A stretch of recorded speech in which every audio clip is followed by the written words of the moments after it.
テグモチとは面白い。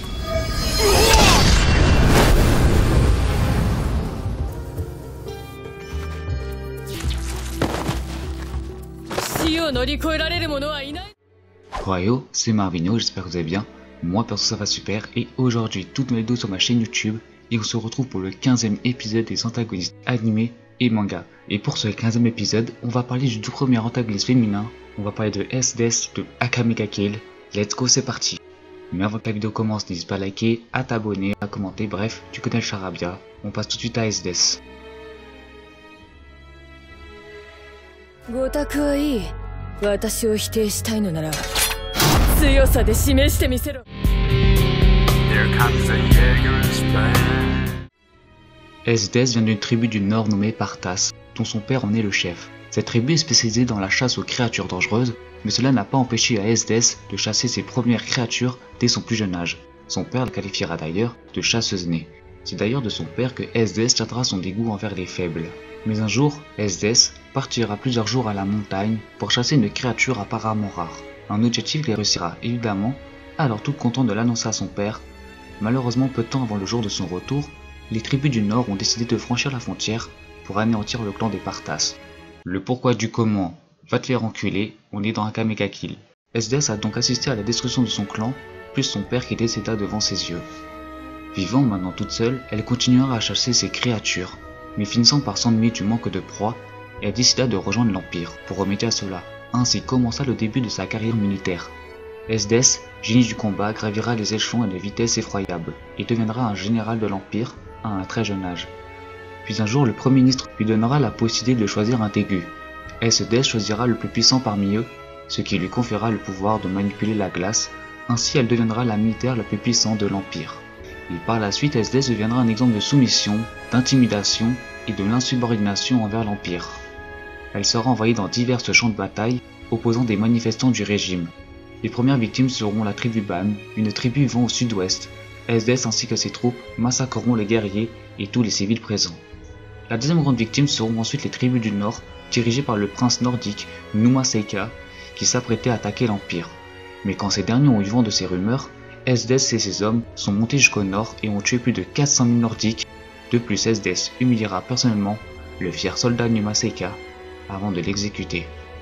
Après cela, SDS décidera enfin de revenir à la capitale pour ainsi éliminer les Night Raid une bonne fois pour toutes. Elle commencera par envoyer ses hommes les plus puissants, nommés les Trois Bêtes, mais ces derniers se feront tuer rapidement. Elle créera alors un nouveau groupe avec 6 nouveaux subordonnés, bien plus puissants car ils sont tous des Tegu, nommés les Jaggers. Quelques jours après, elle organisera un tournoi dans lequel le vainqueur remporterait un Tegu. Tatsumi sera participant de ce tournoi. C'est alors que SDS eut un énorme coup de foudre pour Tatsumi après l'avoir vu combattre. Étant devenue folle amoureuse de lui, elle embarquera dans le palais sans même savoir qu'il était son ennemi. Cependant, Tatsumi arrivera à s'échapper assez vite du camp ennemi.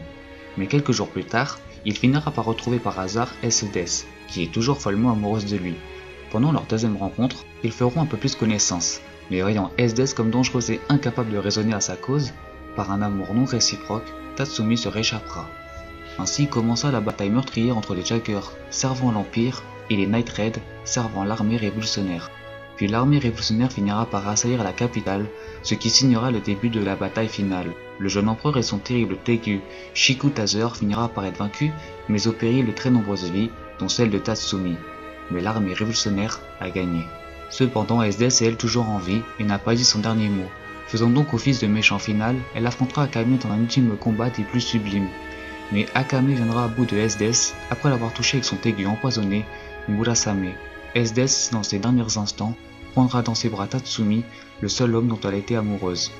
Elle mourut à côté de lui, SDS est parti le sourire aux lèvres, mais le cœur divisé.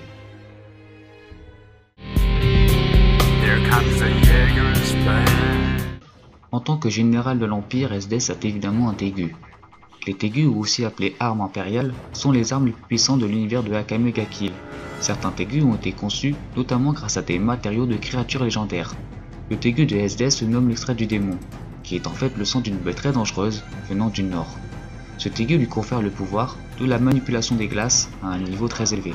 Son utilisation de la glace est extrêmement puissante, qu'elle soit offensive ou même défensive, et je vais te citer quelques-unes de ces techniques. Web Schnabel, SDS crée une énorme quantité de glaçons en gelant l'air qui l'entoure. Ces multiples glaçons ont la forme de lames redoutables, tranchant ses adversaires sans la moindre chance. Hagelsprung, SDS forme un énorme bloc de glace destructeur ressemblant à un grêlon s'écrasant à la surface. Ouais, enfin tu te fous de ma gueule un peu là. Ça c'est pas un grêlon, ça s'appelle une météorite mon pote. Mahapadma. Elle est sa technique la plus puissante. Mahapadma permet à SDS de pouvoir geler l'espace-temps, pour ainsi tout ficher tout autour d'elle. Quant à elle, SDS est bien sûr libre de tous ses mouvements pour profiter d'attaquer ses adversaires.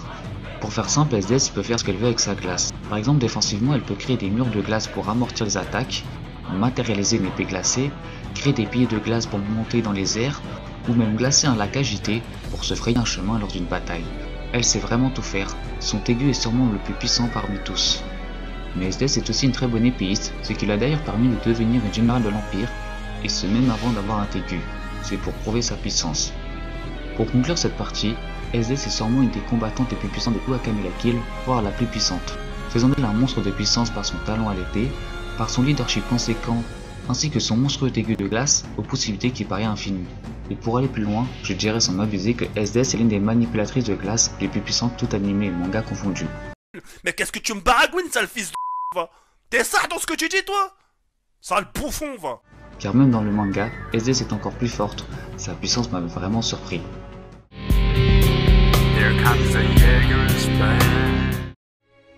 SDS est le premier antagoniste féminin dont j'ai décidé de parler sur cette chaîne.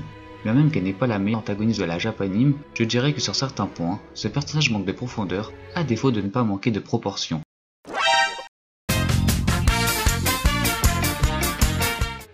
Non, parce que plus sérieusement, SDS n'est pas un personnage qui rayonne de par sa construction. Son background est simplet et pas très appuyé pour ne pas dire laconique. Cependant, même s'il manque de développement, les flashbacks de SDS sont loin d'être mauvais. Que ce soit celui dans son enfance avec la tribu Partas, ou même celui où elle prend un malin plaisir à massacrer toute la tribu Ban, pour ne citer que.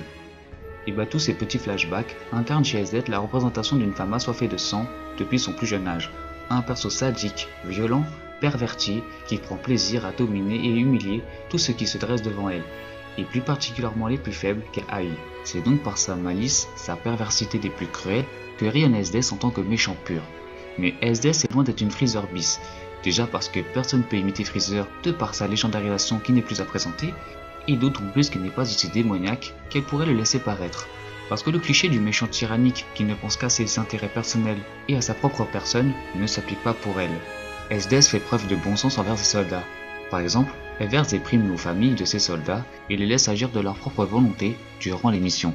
Cependant, les soldats qui se montrent inutiles et très faibles, SDS peut les châtier d'elle-même. Mais elle est surtout plus proche des Jaggers et du trio des Trois Bêtes, qu'elle reconnaît plus comme de vrais partenaires que de simples soldats. SDS est vouée d'une certaine reconnaissance pour leur loyauté, ainsi que leur puissance, où elle noue des liens plus soudés, avec un objectif commun, vaincre les Night Raid. Pour preuve, elle avait même autorisé aux Jaggers la possibilité de tuer Tatsumi si celui-ci représentait un danger de mort pour ces derniers. SDS était donc prête à accepter la mort du seul homme dont elle a été amoureuse dans sa vie pour sauver la vie de ses propres hommes, quitte à tuer Tatsumi de ses propres mains. Et justement, même si certains Jaggers sont juste des méchants contextuels, les liens forts qu'ils rattachent tous mutuellement renforcent l'affection que nous les lecteurs pouvons avoir pour eux. Car au final, chacun se bat pour sa version de la justice qui lui semble juste. Et justement pour parler de l'amour qu'elle a envers Tatsumi qui peut paraître naïf et très niais, mais je pense surtout que ce sentiment amoureux est là pour ajouter de l'intérêt scénaristique à SDS, qu'on ne voit plus seulement comme une générale de l'Empire maléfique qu'il faut absolument éliminer pour l'intrigue principale, mais aussi comme une femme qui a de tendres sentiments, en nouant des liens avec le héros principal. Et même si cet amour n'est pas réciproque pour Tatsumi, les peu de moments qu'ils ont passés ensemble étaient vraiment émotionnels. D'autant plus cela nous a permis de découvrir SDS sous un angle beaucoup plus attachant, sans pour autant détériorer son image de femme pervertie, car sa soif de sang et de combat prendra toujours le dessus sur elle. Pour conclure cette partie, SDS est une femme très charismatique, que ce soit par sa prestance ou son élégance au combat. Puis en réalité, SDS s'en fout des histoires politiques de l'Empire. Tant que l'Empire lui donne la possibilité de faire la guerre, faire couler le sang et torturer ses ennemis, elle suivra le régime. Malgré cela, SDS peut aussi se montrer affective envers ses partenaires et d'un amour absolu pour Tatsumi. Elle est un personnage fondamental pour l'intrigue, puis étant l'antagoniste ultime de Akame ga Kill, un anime que j'apprécie beaucoup, elle mérite amplement son épisode des antagonistes animés et manga. Et voilà, c'est la fin de ce 15e épisode des antagonistes animés et manga. Si la vidéo t'a plu, n'hésite pas à liker, à t'abonner, à me le faire savoir dans les commentaires. C'était Marvinio, à très vite, ciao.